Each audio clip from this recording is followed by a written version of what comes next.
안녕하세요. 구속의 경륜 113번째입니다. 지난 시간까지 우리가 요한계시록 17장에 관해서 연구를 이제 했는데, 오늘은 이 붉은 짐승, 이 사단에 대해서, 이 사단의 야심에 대해서 좀 더 우리가 깊이 연구를 해보려고 합니다. 하나님께서는 이 땅을 이 사람에게 주셨는데요. 원래 이 지구의 통치자는 사람이었죠. 시편 115장 16절에 보시면 하늘은 여호와의 하늘이라도 땅은 인생에게 주셨도다 라는 말씀처럼 하나님께서는 이 사람을 만드실 때에 이 사람이 땅과 그 가운데에 있는 모든 생물을 다스릴 통치자로 사람을 창조하셨습니다. 이것에 관련된 증언의 말씀은 부조와 선지자 59페이지에 보시면 나와 있는데요. 읽어보도록 하겠습니다.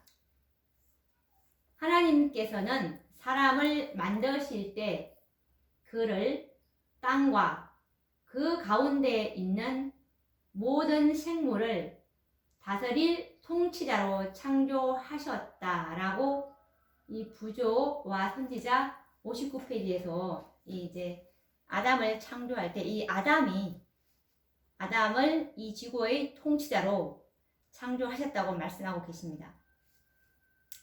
그런데 이 하늘에서 하나님을 반역하고 하나님의 정부를 이제 전복하려고 꾀하였던 이 사단이 땅으로 쫓겨났을 때 사단은 이 지구를 자신의 나라가 되게 하고 그리고 이 지상에서 자신의 보좌를 이제 세우고자 굳게 결심을 하였습니다. 그래서 이 사단은 하늘에서 추방되었을 때 이제 이 지구를 자신의 나라로 삼으려고 이제 단호히 결심했고, 그래서 이제 아담과 하와를 유혹해서 이제 그들을 정복했고, 이 세상이 이제 사단의 소유물이 되었다고 생각했습니다. 왜냐하면 아담과 하와가 사단을 그들의 통치자로 선택하였기 때문이라고 사단은 말을 했습니다. 이것에 관련된 증언의 말씀은 부조와 선지자 69페이지에 있는 말씀인데요. 읽어보도록 하겠습니다. 사단은 하늘에서 추방되었을 때 이 지구를 그의 나라로 삼으려고 단호히 결심하였다. 아담과 하와를 유혹하여 그들을 정복하였을 때 그는 이 세상이 그의 소유물이 되었다고 생각하였다. 왜냐하면 아담과 하와가 나를 그들의 통치자로 선택하였기 때문이다 라고 그는 말하였다 라고 말씀하고 계십니다. 그러나 사단은 기만으로 이 아담의 통치권을 탈취하였습니다. 그래서 이 사단의 통치권은 정당성이 없었던 것입니다. 하나님께서는 인간들에게 이 자유의 의지와 선택권을 이제 주셨고, 그리고 이 비록 아담이 속았지만 스스로 통치권을 사단에게 넘겨주었기 때문에 사단의 통치권에는 합법성이 있었습니다. 인류는 자유의 선택권을 가진 존재로 창조되었기 때문에 섬길 자를 선택할 자유가 인간들에게는 이제 있었던 것입니다. 만약에 이 지상에 살고 있는 모든 인류가 사단을 섬기기로 선택한다면 사단은 합법적이고 정당성을 가진 지구의 통치자가 될 수 있는 길이 있었던 것입니다. 그래서 사단은 인간에게 이 주어진 자유의 의지와 선택권을 이용해서 이 지구의 합법적인 통치자가 되려고 계획하였던 것입니다. 만약에 하나님이 개입하시지 않았다면 이 지구는 이미 사단의 계획대로 되었을 것입니다.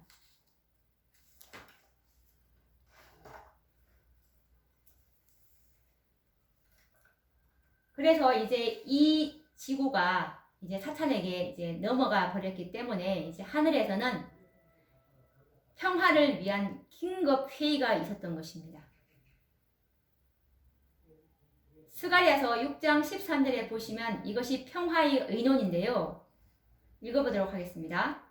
그가 여호와의 전을 건축하고 영광도 얻고 그 위에 앉아서 다스릴 것이요 또 제사장이 자기 위에 있으리니 이 두 사이에 평화의 의논이 있으리라 하셨다 하고 라고 기록하고 있습니다.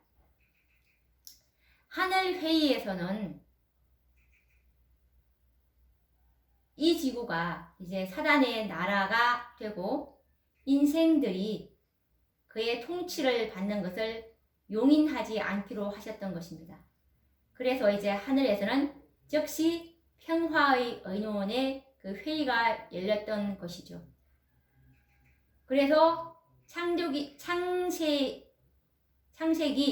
3장 15절 말씀처럼 내가 너로 여자와 원수가 되게 하고 너의 후손도 여자의 후손과 원수가 되게 하리니 여자의 후손은 내 머리를 상하게 할 것이요 너는 그의 발꿈치를 상하게 할 것이니라 라는 이 결정을 하게 된 것이었습니다.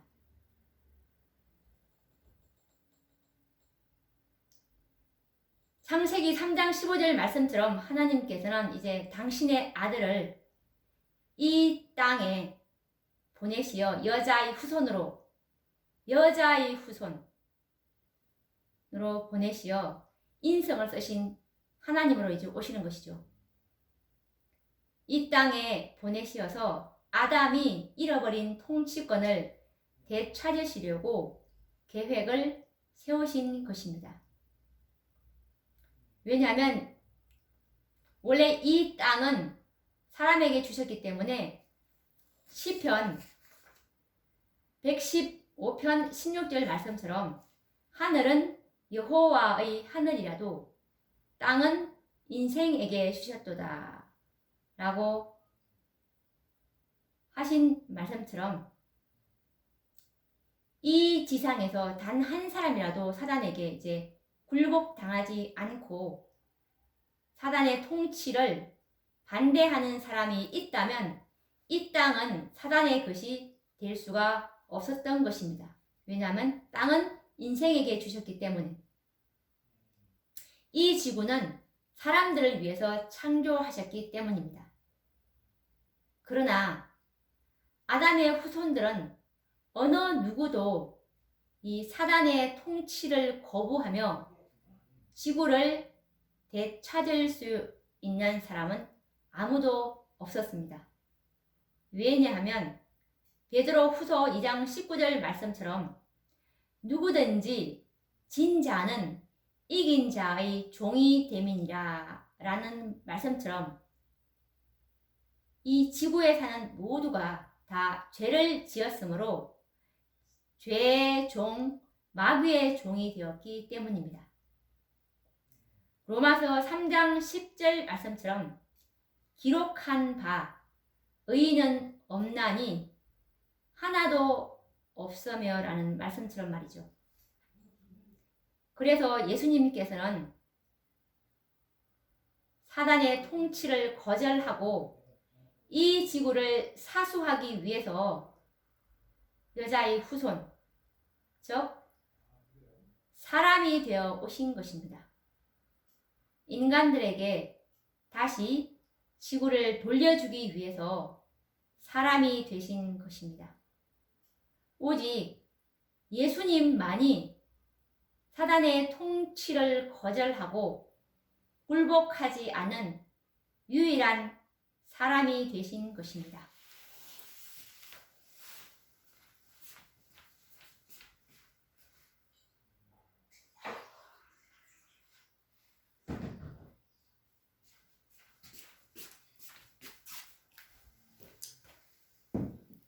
사단이 이 지구에 이제 영구히 자신의 보좌를 세우고자 시도한 때는 노아의 때였죠. 노아의 때에 이 지상의 현실은 어떠했습니까? 노아의 식구 외에 모든 인간들이 이제 사단을 섬기기로 선택을 하였던 것입니다. 이때는 노아의 때는 이 지구 역사가 아직 17세기도 지나지 않았지만 이 땅은 큰 위기에 처했던 것입니다.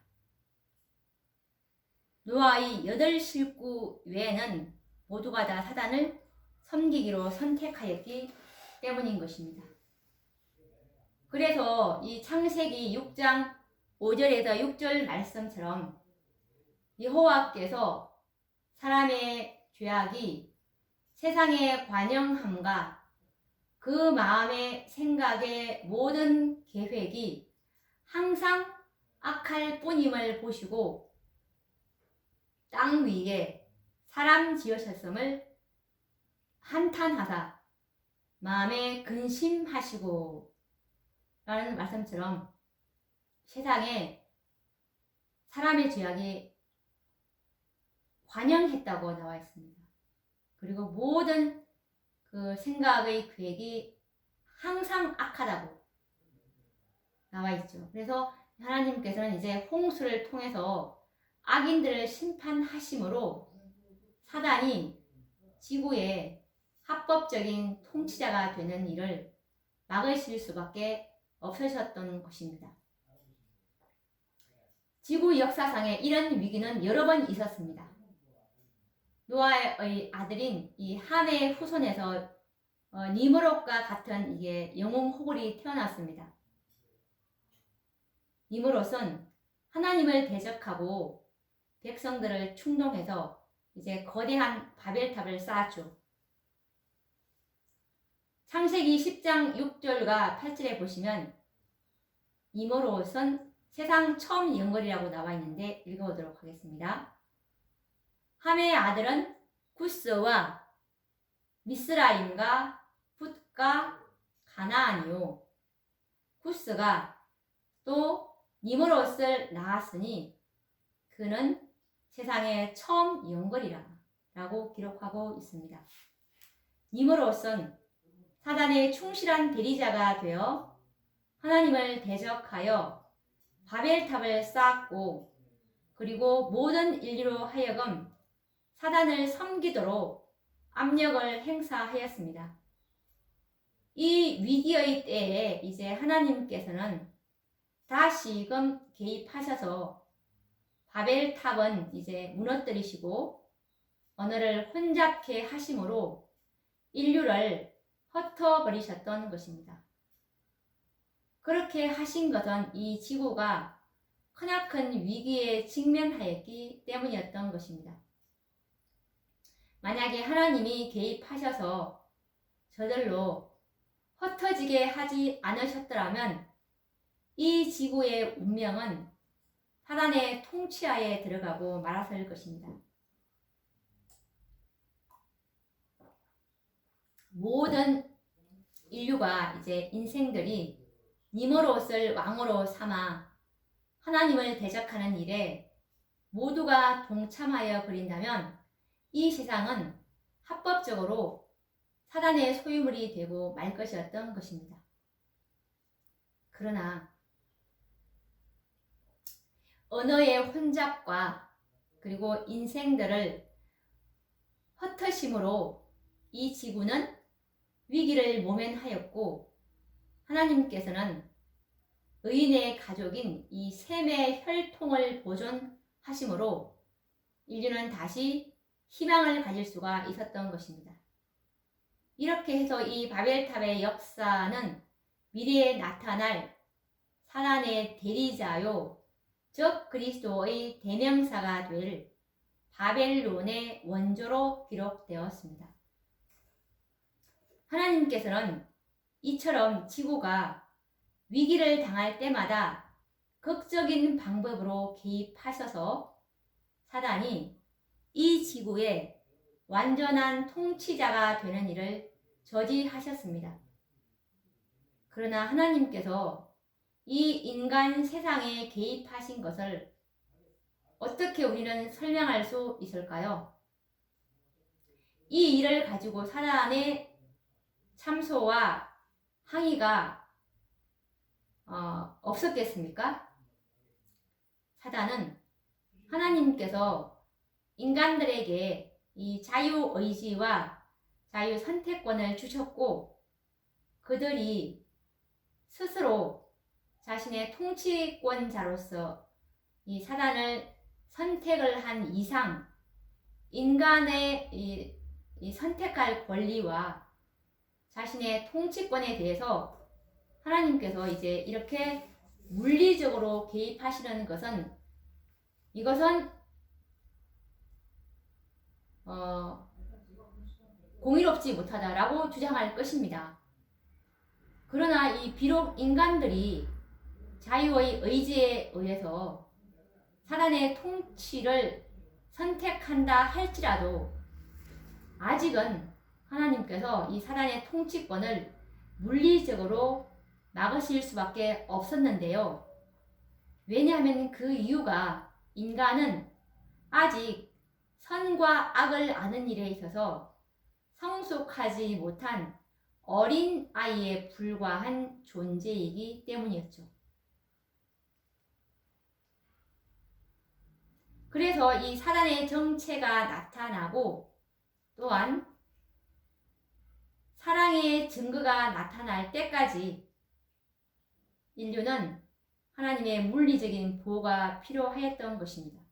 이것이 오늘날 우리가 실물 교훈으로 보자면 이 미성년자에 관해서는 모두 부모가 다 책임지듯이 이 똑같은 것을 이렇게 예로 들어볼 수가 있겠습니다. 모든 인류가 이게 선과 악을 알고 분별할 수 있는 지식을 가질 때 비로소 인간은 섬길 자를 선택할 수 있는 완전한 자유의 기회를 가질 것이었습니다.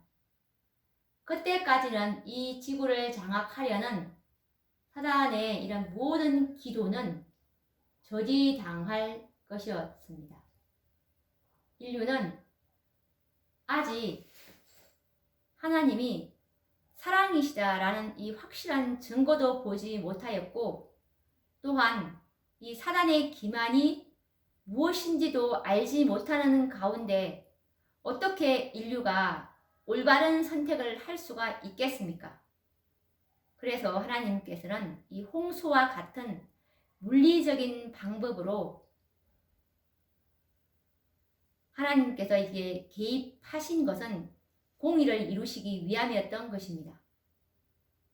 그러나 하나님께서는 언제나 이렇게 극단적인 방법으로 개입하시지는 않으실 것입니다.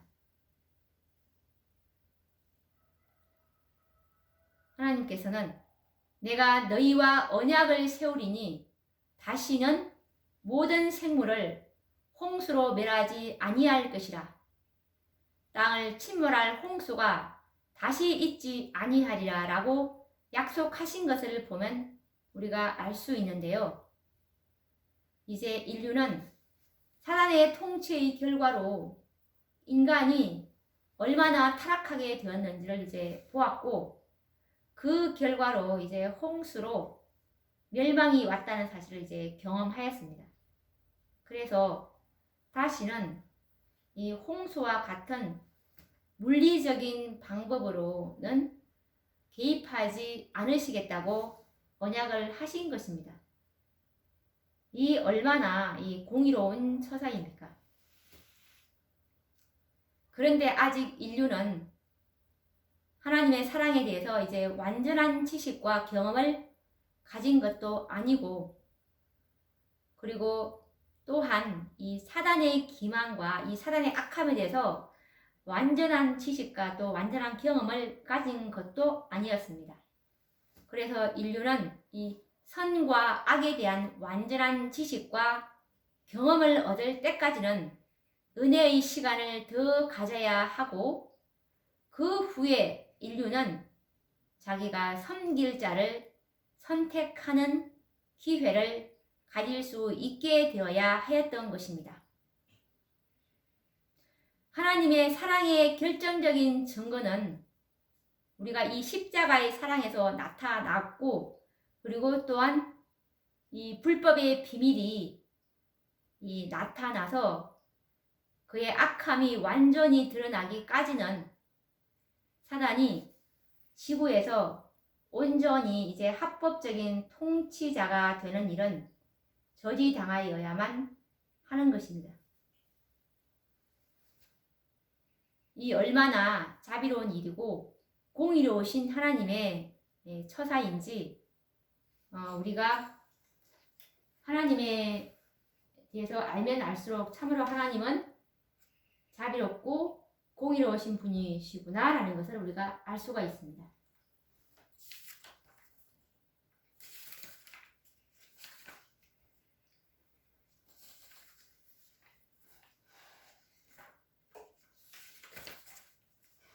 우리가 이제 오늘은 이제 이 바벨탑까지 이제 그 하나님께서 개입하신 것을 이제 알 수가 있었는데, 다음 시간에 또 이 사단이 어떻게 이 지구를 또 위험 가운데 몰아갈 것인지, 그때 또 하나님께서는 어떻게 이것을 또 이루어내시는지 또 한번 우리가 더 이어서 다음 시간에 이 아브라함 때의 위기에 대해서도 이어서 연구를 해보도록 하겠습니다. 그러면 또 다음 시간에 뵙도록 하겠습니다. 감사합니다.